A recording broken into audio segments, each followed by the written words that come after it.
boy pa in rim hui chau lan ding ta kin in rak tua hallelujah boy pa min tu thang tha tu si ding lau man se Giêsu thong in meeting kan si kan rim sia man se Giêsu thong in rim hui kan si chiang lim lau man se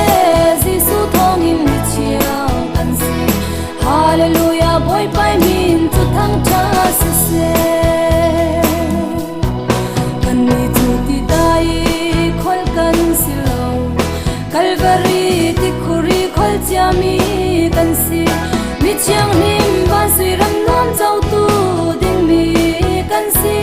hallelujah boy pai min tu thang tha tu si ding lau man se Giêsu thong in mi ting kan si kan rim sia man se Giêsu